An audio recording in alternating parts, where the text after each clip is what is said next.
നമ്മുടെ ദഹന വ്യവസ്ഥയെ നോമ്പനുഷ്ഠിക്കാൻ തയ്യാറാക്കുന്നതിനുള്ള ശരീരത്തിൻ്റെ ആദ്യ ഒരു മുന്നൊരുക്കത്തിൻ്റെ ഭാഗമാണ് അത്താഴ ഭക്ഷണം എന്ന് പറയുന്നത്.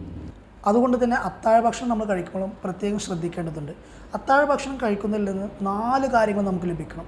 ഒന്നാമതായിട്ട് നമ്മൾ പകൽ മുഴുവൻ നോമ്പ് അനുഷ്ഠിക്കുകയാണല്ലോ. അപ്പോൾ നോമ്പ് അനുഷ്ഠിക്കുമ്പോൾ നമുക്ക് കുറഞ്ഞ വിശപ്പ് അനുഭവപ്പെടുന്ന രൂപത്തിലുള്ള അത്താഴ ഭക്ഷണമായിരിക്കും. രണ്ടാമതായി നമുക്ക് ലഭിക്കേണ്ടത് സസ്റ്റെയിൻഡ് എനർജിയാണ്. നമ്മൾ നോമ്പ് അനുഷ്ഠിക്കുമ്പോൾ നമുക്ക് ജോലികൾ ചെയ്യാൻ കഴിയുന്ന രൂപത്തിൽ നമ്മുടെ എനർജിറ്റിക് ആയിട്ടുള്ള രൂപത്തിലായിരിക്കണം നമുക്ക് അത്താഴ ഭക്ഷണം കഴിച്ചതിന് ശേഷം ഉണ്ടായിരിക്കേണ്ടത്. മൂന്നാമതായിട്ട് ഈ പ്രമേഹ രോഗികൾക്കും ഷുഗർ ഉള്ളവർക്കെല്ലാം ഉപകാരപ്പെടുന്ന രൂപത്തിൽ സ്റ്റേബിൾ ആയിട്ടുള്ള ബ്ലഡ് ഷുഗർ വരുന്ന രൂപത്തിലായിരിക്കും നമ്മൾ അത്താഴ ഭക്ഷണം കഴിക്കേണ്ടത്. നാലാമതായിട്ട് നമുക്കെന്താണ്, നോമ്പ് അനുഷ്ഠിച്ച് കഴിഞ്ഞ് നോമ്പിൻ്റെ മാസം കഴിയുമ്പോഴേക്കും, നോമ്പ് റമദാൻ കഴിയുമ്പോഴേക്കും നമ്മളെന്താ ശരീരഭാരം കൂടി പൊണ്ണത്തടി ആകുന്ന അവസ്ഥയിലേക്ക് നമ്മൾ പോകരുത്.